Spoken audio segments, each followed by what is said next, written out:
13. Most horrific plane crashes that killed black celebrities. What if some of the brightest black icons in music, sports, film and history boarded a plane expecting an ordinary journey only to never make it home? From Aaliyah's devastating 2001 crash to the helicopter tragedy that claimed Kobe Bryant and his daughter Gianna. These stories shocked millions and left questions, heartbreak, and unforgettable legacies behind. Some victims were at the height of fame, others were only beginning to show the world what they could become, and several crashes involved circumstances more disturbing than most people realize. Today, we uncover 13 tragic aviation disasters that took remarkable black lives far too soon. Before we begin, subscribe to Golden Black Legends and comment below which aviation tragedy do you remember most vividly. Aaliyah. At only 22. Aaliyah had already achieved what many artists spent a lifetime chasing. The Detroit-raised singer had released 3 studio albums, built a distinctive R&B sound, and was expanding into Hollywood through films including Romeo Must Die and Queen of the Damned. Then on August 25, 2001, a short flight from the Bahamas turned into one of the most haunting aviation tragedies in music history. Aaliyah had just completed filming scenes for the Rock the Boat music video on Abaco Islands. She and 7 members of her entourage boarded a Cessna 402B at Marsh Harbor Airport, headed for Opa-locka, Florida. Pilot Luis Morales III was also aboard. Moments after takeoff, the aircraft failed to climb properly, crashed beyond the runway, and caught fire. All 9 people were killed. The investigation revealed disturbing safety problems.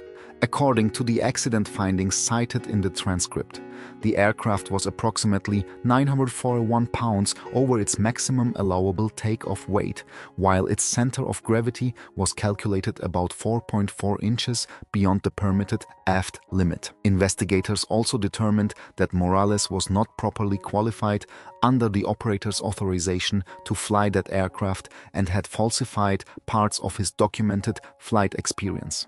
Toxicology testing detected a cocaine metabolite in his urine. Those findings made the tragedy especially painful. This was not simply an inexplicable disappearance from the sky. Multiple risk factors existed before the aircraft ever became airborne. Rock the Boat was released after Aaliyah's death, preserving images filmed shortly before her final journey. More than 2 decades later, her death remains heartbreaking because of everything still ahead of her. A flourishing music career, growing movie ambitions, and a generation of R&B artists she had already begun influencing before her life ended far too soon. Effort Chabala. At just 33, Effort Chabala was already one of Zambia's most respected footballers, a goalkeeper trusted to stand between his country and defeat.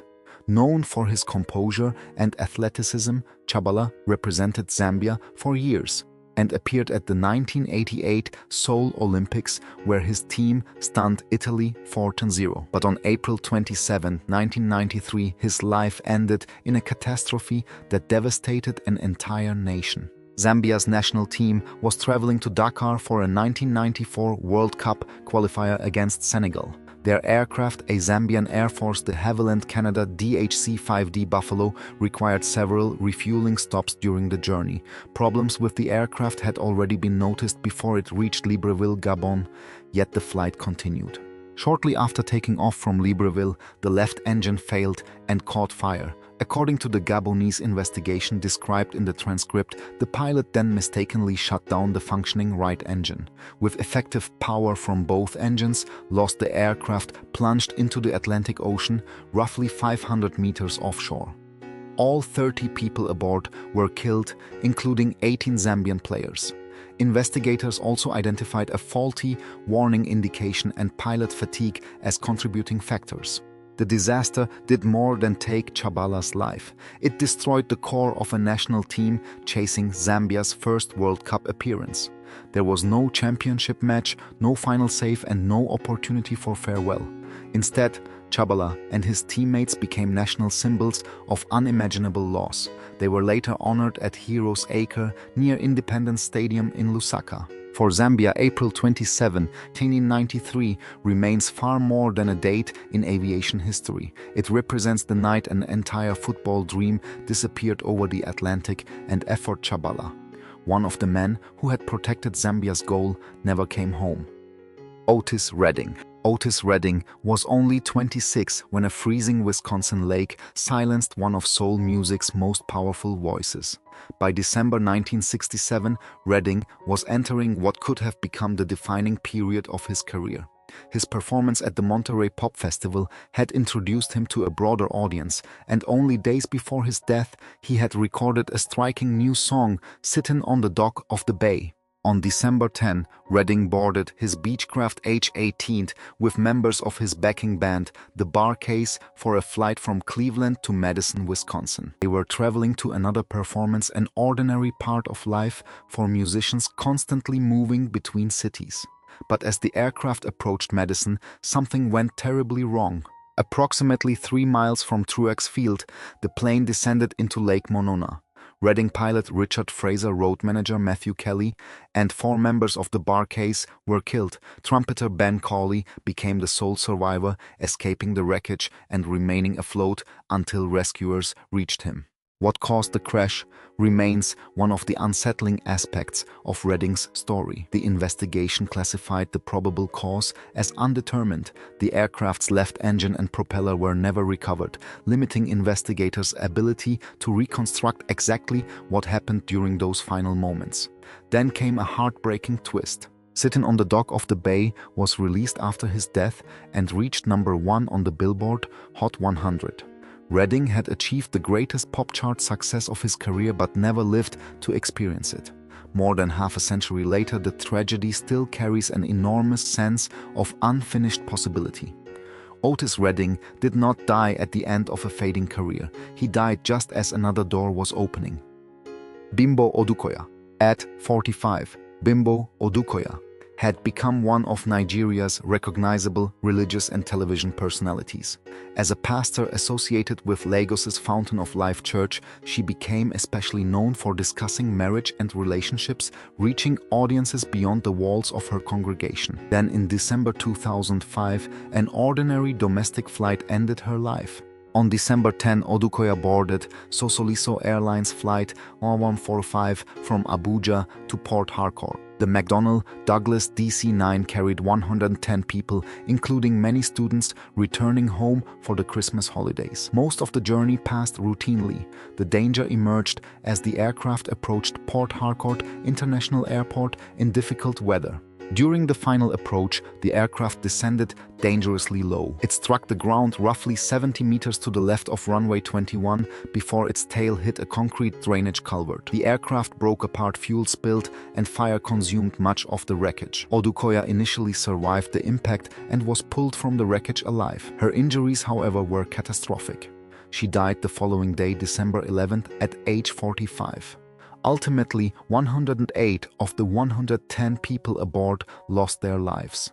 According to the Nigerian investigation summarized in the transcript, the crew continued the approach below decision altitude without having the runway properly in sight, while adverse weather contributed to the disaster. Odukoya's story is particularly haunting because she survived the initial crash, creating a brief window of hope before her death. Flight 1145 remains one of Nigeria's most painful aviation disasters. For those who knew Odukoya through television church and her relationship ministry, the tragedy transformed what should have been a routine journey home into an irreversible national loss. Kobe Bryant. Kobe Bryant survived 20 seasons of punishing NBA competition, countless physical battles, and some of basketball's most intense moments. Yet on January 26, 2020, his life ended during a Sunday morning helicopter flight. He was only 41. Kobe was traveling with his 13-year-old daughter Gianna and others toward a youth basketball event at his Mamba Sports Academy. They were aboard a Sikorsky S-76B helicopter piloted by Ara Zobayan, as the flight moved through Southern California low clouds and reduced visibility increasingly complicated the journey. Near Calabasas, Zobayan climbed while attempting to maneuver through the cloud layer. The helicopter then entered a rapidly descending left turn and struck hilly terrain at approximately 9:46 a.m. Kobe Gianna, 6 other passengers and the pilot were killed. There were no survivors. The investigation provided an important answer to speculation surrounding the tragedy. The National Transportation Safety Board found no evidence that mechanical failure caused the crash. Instead, investigators concluded that the pilot's decision to continue under visual flight rules into conditions requiring instrument flying resulted in spatial disorientation and loss of control. The shock extended far beyond basketball. Fans gathered outside Staples Center, leaving jerseys, flowers, photographs, and handwritten tributes. Kobe had retired from the NBA in 2016 after winning 5 championships with the Los Angeles Lakers. His next chapter increasingly centered on storytelling business and mentoring young athletes, especially Gianna, whose own basketball ambitions he passionately supported. That detail made the tragedy almost unbearable for millions. Kobe Bryant's final journey was not about fame or an NBA championship. It was a father traveling with his daughter to basketball, and neither of them ever arrived. Kenneth Spencer. Kenneth Spencer was 50 when an ordinary commercial flight ended the life of a remarkable bass baritone whose career had stretched from American stages to European concert halls. Born in Los Angeles in 1913, Spencer developed a commanding voice that allowed him to move between classical music, spirituals, Broadway film, and popular performance during an era when black artists faced formidable racial barriers. His credits included appearances in Cabin in the Sky and Bataan, while his interpretation of Old Man River in the 1946 Broadway revival of Showboat became another notable part of his career. Spencer later found considerable success in Europe, particularly Germany. On February 25, 1964, he boarded Eastern Airlines Flight 304 in New Orleans. The Douglas DC-8 was traveling toward New York, but Spencer's journey lasted only minutes. After departing at approximately 2:10 a.m., the aircraft climbed into turbulent weather. At 2:03, the crew acknowledged a radio frequency change. It was their final transmission. The DC-8 disappeared from radar and plunged into Lake Pontchartrain. All 58 people aboard, 51 passengers, and 7 crew members were killed. The wreckage was severely fragmented, making the investigation particularly difficult. Investigators ultimately concluded that abnormal longitudinal trim positions had reduced the aircraft's stability while it encountered turbulence, contributing to the loss of control. For Spencer, the tragedy was cruelly sudden. He had spent years crossing borders to pursue opportunities. His talent deserved only to lose his life as a passenger on a routine flight. Today, Kenneth Spencer's name may be less familiar than many Hollywood stars of his generation, but his story deserves remembrance, a gifted black performer whose extraordinary voice was silenced in the darkness above Louisiana. Melanie Thornton. Melanie Thornton was only 34 when her life ended during the final moments of a commercial flight approaching Switzerland. By 2001, the American-born singer had already achieved international recognition as the unforgettable voice associated with La Bouche, the Eurodance act behind massive 1990s hits such as Be My Lover and Sweet Dreams. Born in Charleston, South Carolina, Thornton eventually moved to Germany, where opportunities in the European dance scene transformed her career. Her powerful voice helped La Bouche achieve success far beyond Germany, while Thornton later left the group to pursue a solo career. That new chapter was just beginning when tragedy struck. On November 24, 2001, Thornton boarded Crossair Flight 3597 from Berlin to Zurich while promoting her solo material. The Avro RJ100 approached Zurich at night amid poor visibility and light snow. During the approach to runway 28, Captain Hans Ulrich Lutz descended below the published minimum descent altitude before obtaining the required visual reference. When the crew finally initiated a go-around, there was almost no time left. The aircraft struck trees on a wooded hillside roughly 4 kilometers from the airport and broke apart. 24 of the 33 people aboard were killed. Thornton was among them. 9 survived. Investigators identified multiple contributing problems, including shortcomings in crew performance and decision-making. The investigation also examined weaknesses involving procedures and information available during the approach. The timing made Thornton's death especially heartbreaking. Her solo album, Ready to Fly, represented an attempt to establish herself beyond La Bouche, but she never had the opportunity to see how far that journey might go. More than 2 decades later, Be My Lover can still fill a dance floor.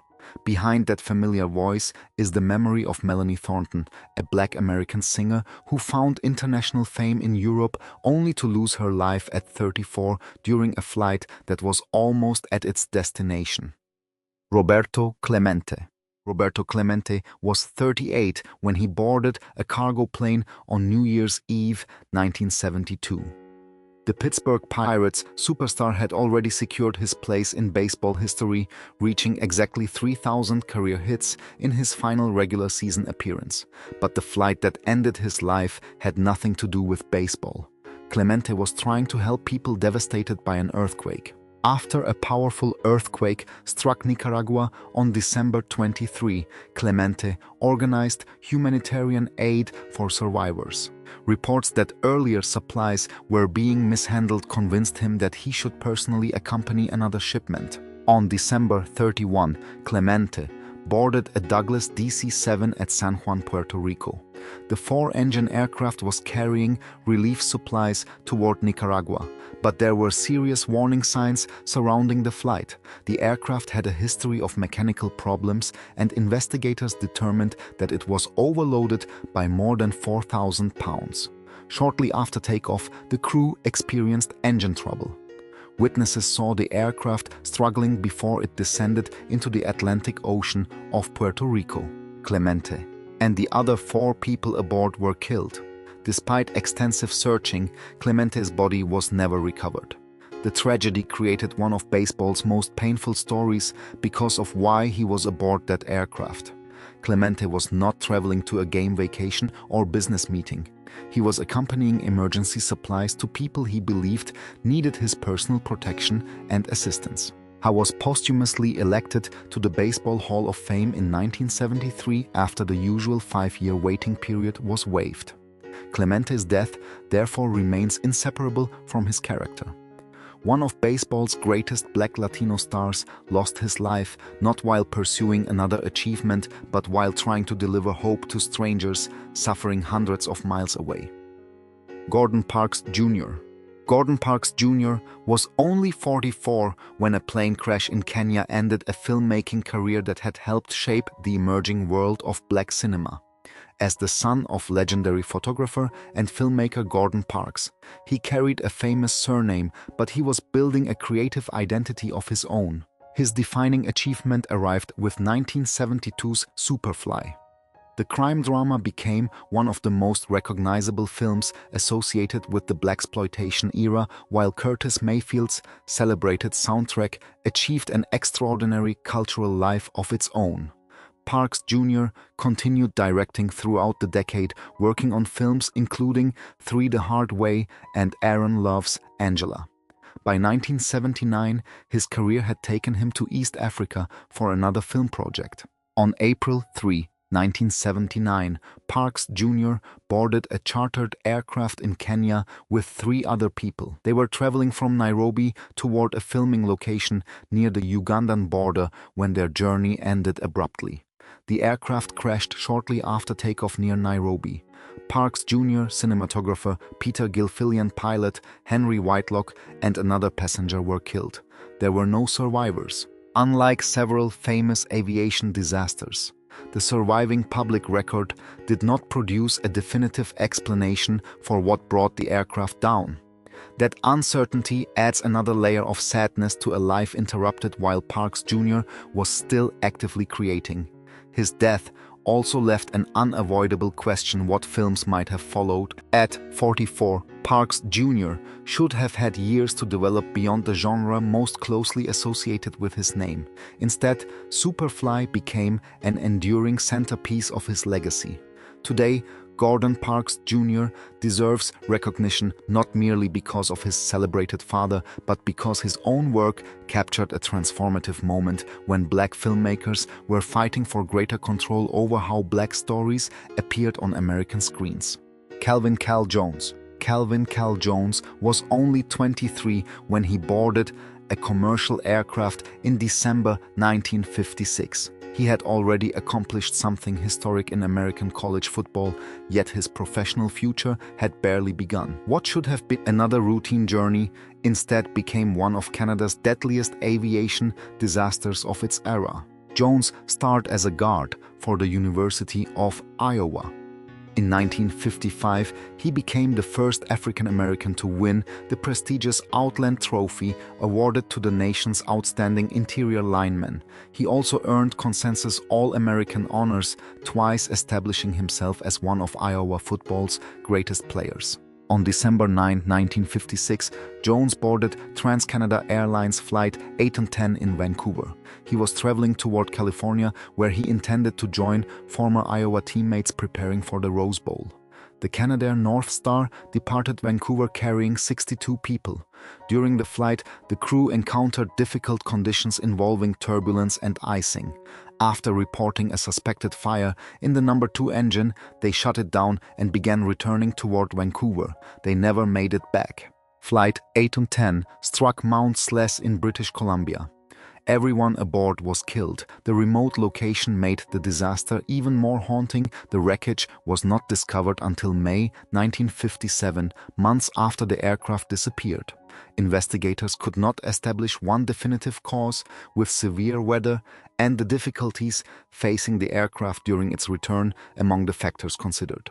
Jones never received the chance to discover what his professional career might have become. His legacy instead remained permanently connected to Iowa, which later retired his number 62. At just 23, Cal Jones had already made history. The tragedy is that he should have had decades left to make more. Bessie Coleman. Bessie Coleman was 34 when a single preparation flight ended the life of one of the most courageous pioneers in black aviation history. Her death was tragic enough on its own, but the circumstances were especially haunting because Coleman had spent years overcoming enormous barriers simply to earn the right to fly. Born in Texas in 1892, Coleman dreamed of aviation at a time when American flight schools would not provide her the opportunity she sought because she was a black woman. Refusing to abandon the goal, she learned French and traveled to France for training. In 1921, she earned an international pilot's license, becoming the first African-American woman widely recognized for achieving that distinction. Coleman later became a celebrated barnstormer, thrilling crowds with aerial demonstrations while dreaming of creating opportunities for other black aviators. On April 30, 1926, she climbed into a Curtiss JN-4 Jenny in Jacksonville, Florida. The flight was intended to prepare for an exhibition scheduled for the following day. Her mechanic, William Wills, piloted the aircraft while Coleman examined the terrain for a planned parachute jump. She was not wearing a seatbelt, so she could look over the cockpit. About 10 minutes into the flight at roughly 3,500 feet, the airplane suddenly went into a dive and spin before flipping upside down. Coleman was thrown from the open cockpit and fell to her death. Wills died when the aircraft crashed. Investigators discovered a horrifyingly simple mechanical obstruction. A loose wrench had become lodged in the aircraft's control system. One misplaced tool had ended an extraordinary life. Yet Bessie Coleman's dream survived her. Long before generations of black pilots followed, she had already proved that the barriers surrounding aviation could be challenged and broken. Levi Chibuike Ajuonuma. At 52, Levi Chibuike Ajuonuma had built a career that made his voice familiar to millions of Nigerians. Known professionally as Levi Ajuonuma, He was a broadcaster, television personality, and public relations executive whose work moved between entertainment media and Nigeria's energy industry. But on June 3, 2012, his life ended in one of the deadliest aviation disasters in Nigerian history. Ajuonuma was aboard Dana Air Flight 992, traveling from Abuja to Lagos on a McDonnell Douglas MD-83. The flight appeared routine until the aircraft began experiencing serious engine problems during its approach to Lagos. The crew first reported trouble with one engine. Soon the situation deteriorated further as thrust was lost on the second engine. With the aircraft descending over a densely populated area and unable to maintain controlled flight, the pilots declared an emergency. At approximately 3:45 p.m., Flight 992 crashed into buildings in the Iju-Ishaga neighborhood of Lagos and erupted in flames. All 153 people aboard were killed, including Ajuonuma. 6 people on the ground also lost their lives, bringing the confirmed death toll to 159. The transcript correctly places Ajuonuma among the passengers killed in the catastrophe. Nigeria's investigation ultimately identified failures involving both engines, along with the crew's failure to follow appropriate procedures and checklist actions, as central to the accident. For Ajuonuma's family, colleagues, and audiences, the tragedy turned a familiar public voice into another name on an unbearable passenger list.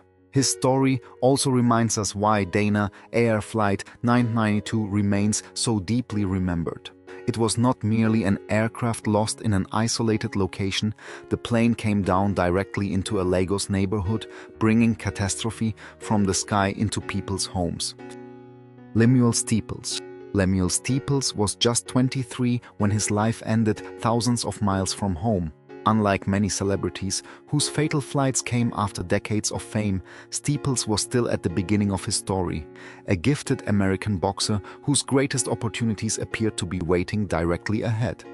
Born in St. Louis, Missouri, Steeples emerged as one of America's most promising amateur fighters. Competing as a light welterweight, he developed a reputation for speed, discipline, and technical ability. His breakthrough came at the 1979 Pan American Games in San Juan, Puerto Rico, where Steeples won the gold medal. That achievement placed him firmly among the fighters expected to compete for the United States at the 1980 Moscow Olympics. Then came March 14, 1980. Steeples and other members of the U.S. amateur boxing team boarded LOT Polish Airlines Flight 07 and Ilyushin Il-62, traveling from New York to Warsaw. As the aircraft approached Warsaw, the crew attempted a go-around after encountering a landing gear indication problem. During the maneuver, a turbine disc in the number 2 engine disintegrated catastrophically.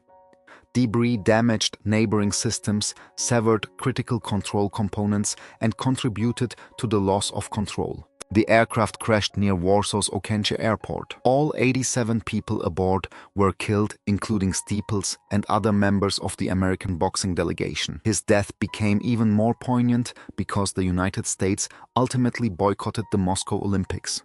Steeples never had the opportunity to discover whether his Pan-American success could have become Olympic glory or a major professional career. At 23, he was remembered not for a decline or final chapter but for potential, a young black athlete whose story ended while the most important pages still seemed unwritten. 13 lives, 13 remarkable legacies, and 13 journeys that ended in the sky far too soon. From Aaliyah's unfinished rise and Otis Redding's timeless soul to Kobe Bryant's global impact and Bessie Coleman's groundbreaking courage, these tragedies remind us how suddenly history can change. Some crashes were linked to mechanical failures, others to weather, human error, or devastating combinations of circumstances. But every one left families, fans, and communities mourning what might have been. Now we want to hear from you. Which story affected you the most, and which tragedy do you still remember hearing about? Share your thoughts respectfully in the comments and tell us whose legacy should never be forgotten. Subscribe to Golden Black Legends for more powerful stories honoring unforgettable black icons.